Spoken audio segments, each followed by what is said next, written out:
Est-ce que Joël veut jouer le prince sans rien? Est-ce qu'il veut jouer le lion avec un lion? Ce sera ça. C'est à lui de faire le choix. Mais je crois que son choix est déjà fait. Rien. Oui, bonjour. Attends ton début. Ah, ok. Je suis impatiente. D'accord, il n'y a pas de souci. Je sais que vous êtes nombreux à attendre ce débrief de la finale. Une finale qui n'en était pas une finalement parce qu'ils ont décidé de nous garder l'eau à la bouche. Bon, c'est pas grave. On va débriefer ensemble ce qui s'est passé. Déjà, samedi dernier, le Bachelor et Ryan plus Stéphane ont fait un déplacement vers au Sénégal. Maintenant, il se trouve que nous sommes dans le dernier carré. Joël vient d'éliminer Nadia. C'est une grosse erreur à mon avis. Pour le moment, il est question déjà de voir ce qui s'est passé entre les deux finalistes. Qui sont deux personnes que Joël, chacune apprécie pour des raisons totalement différentes. À la limite même, c'est le genre de relation dans laquelle il peut avoir les deux dans la vie réelle. Parce que les deux ne se croisent, voilà. Dans aucun univers, ils ne se croisent. Mais disons que le game a changé. Avant, Joël était dans sa fête, où il s'amusait avec des tas de femmes. Maintenant, il est dans quelque chose de plus vrai, quelque chose de plus fragile et déjà à la fin de la fête. Parce que maintenant, là, il ne peut plus s'amuser réellement. Mais il se trouve qu'il s'est quand même bien amusé avec Stéphane, ce qui n'est pas le cas pour Ryan. Et le fait qu'il se soit bien amusé avec elle a brisé une glace, ce qui n'est pas encore le cas dans sa relation avec Ryan. Tu penses que c'est un avantage? C'est ni une bonne chose ni une mauvaise chose. Chaque chose a ses inconvénients.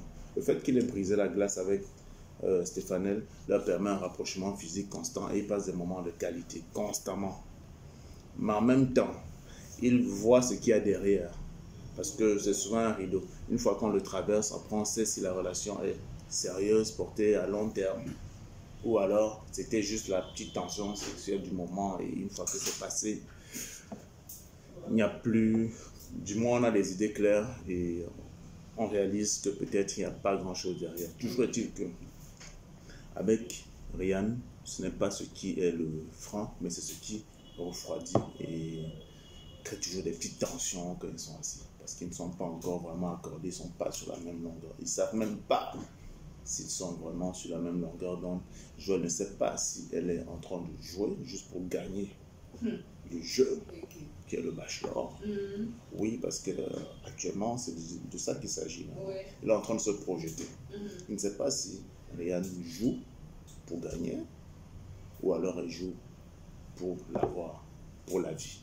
Oui, mais en même temps, on a la même incertitude du collègue de Stéphane. Oui.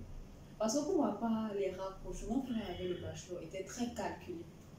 Il est évident que Stéphane a un intérêt pour Joël, clair, mais qui n'est pas un intérêt pour sa personne, en réalité, mais un intérêt pour ce qu'il représente, pour tout ce qu'il lui a fait vivre, pour un peu comme un sugar daddy. Commençons par Ryan. Il l'a amené dans un parc pour marcher avec des lions. S'il le fait, une activité aussi puissante avec Ryan, il est évident qu'il a une préférence, une inclinaison pour elle. Il veut vivre les événements les plus forts comme cela, avec elle, lui faire ressentir des émotions vraiment assez fortes. Ça, c'est intéressant. Et il y a une métaphore intéressante derrière, parce que Ryan, c'est une lionne, et Joël aussi, c'est un lion, tu vois.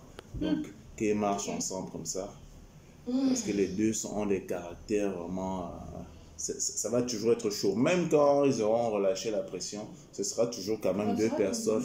Oui, Joël sait qu'il ne va pas s'ennuyer. Mais c'est pas à quel point.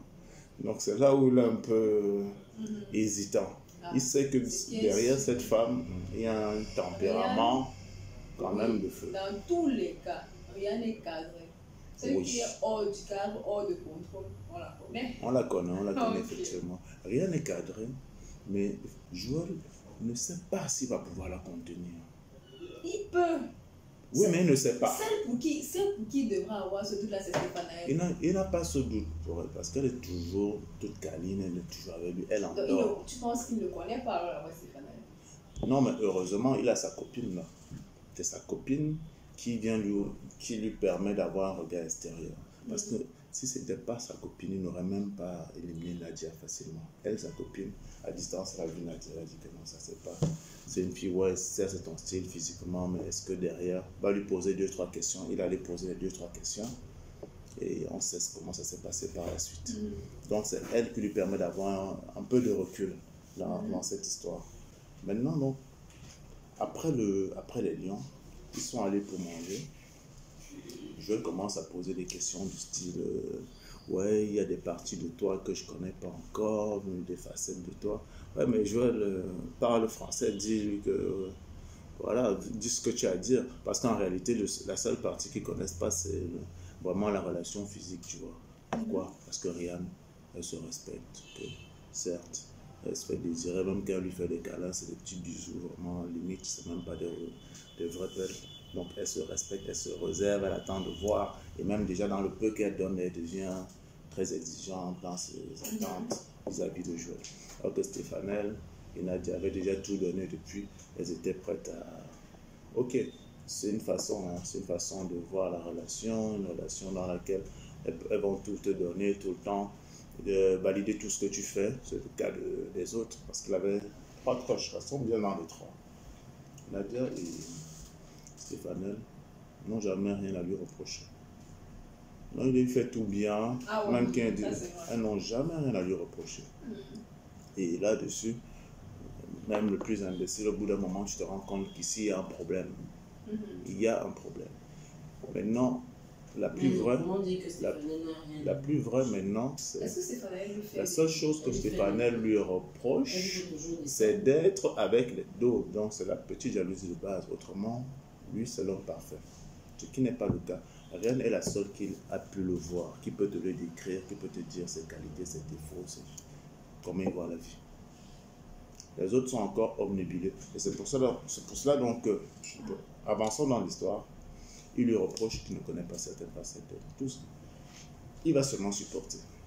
Oui, parce que Rian, elle reste vraie, elle reste sur ses positions. Il va seulement supporter. Maintenant, après ça, donc, il envoie chez sa pote pour un genre d'entretien, tape un peu son ventre, voir si elle peut aller loin et tout ça. Mais sa pote est déjà à peu près conquise. Parce que dès le premier jour où il a fait son jaloux, Rian, elle a été une crème, lui il a fait le jaloux parce qu'il a cru qu'elle voulait le ramener. Alors qu'il voulait justement séduire ses potes. Et elle a réussi à séduire les deux potes de Joël. Donc elle se retrouve en face de la fille là, elle ressent déjà la bonne énergie, la bonne connexion qu'elle a commencé à créer depuis le départ.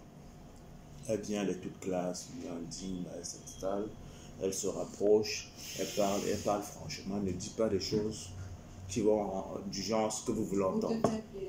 Elle est prête à ce que ça ne marche pas. Oui, ça c'est clair, elle est prête à ce que ça marche. Ce qui n'est pas le cas. Ce qui n'était le cas pour personne. Enfin si, pour Graziella également, qui était prête à ce que ça ne marche pas. Si tu ne veux pas. Graziella qui est une grosse perte pour jouer dans l'aventure, parce qu'actuellement, il devrait être en train de discuter entre Graziella et Rian. Sauf que son intérêt trop affiché pour Nadia et Stéphanel ont fait que des filles comme Graziella, ils perdent leur considération. Elle comprend que même si je suis avec ce genre de gars, il va aller me tromper avec n'importe qui là-bas dehors. Il a perdu toute l'estime. Maintenant, l'entretien s'est super bien passé parce qu'elle a dit ce qu'elle pensait. Même si ça refroidissait un peu la pote de Joël, mais elle savait que cette fille est vraie, elle est posée, elle sait ce qu'elle veut, elle sait où elle va aller. Stéphanel, par contre, son aventure, c'est le classique. Ils prennent le bateau, ils se baladent, ils vont dans la mangrove, ils aiment ça, le petit classique de Joël, son évasion habituelle. Elle est câline, elle lui roule des pelles, elle est toute sensuelle et tout. Après, elle fait sa petite victime, là. Ouais, ne m'abandonne pas, j'espère que tu vas me choisir. Bon, ça manque de crédibilité au fond. Et pourquoi donc Joël lui dit par la suite qu'il a l'impression qu'elle rêve? Et ce mot va revenir à plusieurs reprises. Qu'elle rêve. Elle rêve parce que ce n'est pas la vie de Joël. Certes, l'émission finance toutes ces vacances de rêve, mais Joël, c'est pas Dangote. Jusqu'à présent, tout ce qu'elle voit, c'est ça. Et elle passe de bons moments avec lui. Mais tu vois, lui, il a besoin de quelqu'un qui apprécie ses propres qualités en tant qu'homme. Qui pourra, une fois que tout ce décor sera parti, qu'il n'y aura plus ces sorties tout le temps, qui va pouvoir gérer le quotidien, avoir elle-même déjà sa propre réalisation dans son secteur, pendant qu'il se réalise, maintenant il se retrouve pour se compléter et évoluer et grandir ensemble. Ce n'est pas le cas. Il a déjà pris sa décision. Il sait déjà que Stéphanie ne pourra pas tenir la distance. Il le sait. Maintenant, il faut la décharger proprement. Il faut juste lui faire comprendre, la préparer psychologiquement, parce que bientôt on va lui expliquer qu'il n'y a pas moyen que ça avance. Donc, ça s'est vu 2 fois, ça s'est vu au tête-à-tête, et quand elle allait causer avec sa copine. Déjà, Stéphanie n'a pas fait bonne impression à sa copine la première fois. Joël, c'est un gars qui est d'abord très sociable, il a des potes, des hommes, des femmes, des potes. Si elle commence comme ça va être difficile. Certes, Stéphanie, elle est toute jalouse, mais elle n'a pas montré ce côté-là à sa pote. Et c'est important toujours de se faire accepter par le clan dans lequel je suis en train d'entrer. Stéphanie a montré à quel point elle est toute féroce, c'est bien parce qu'elle le fait, parce qu'elle est amoureuse de Joël, entre guillemets. Si on peut être amoureux vraiment dans un tel contexte, c'est pas parce que toutes les conditions s'y prêtent. Il faut savoir qu'on est amoureux, ce sera hors du cadre. Voilà. Maintenant, elle n'a pas construit cette relation avec sa pote. De plus, elle a certes bien répondu aux questions. Ah non, je suis prête à tout faire pour Joël, me déplacer, voyager, faire ceci. Non, c'était pas ça. C'est pas de ça qu'il s'agissait. Il s'agissait de voir si tu as de la personnalité, si tu as du contenu, si tu sais où tu vas aller. Parce que la vie, c'est pas Joël. Tu as d'abord ta vie. Okay. C'était ça la vraie question. Mais elle est un peu trop à fond dans le jeu. Elle ne comprend pas qu'on sort déjà du jeu et qu'on est en train de migrer vers autre chose. Est-ce que tu seras capable d'arriver là-bas? C'est pas sûr. Est-ce que tu dois choisir Rian, qui est une lionne? Ou il doit choisir Stéphanie, qui est en mode Cendrillon et son prince? Est-ce que Joël veut jouer le prince ou Cendrillon? Est-ce qu'il veut jouer le lion avec une lionne?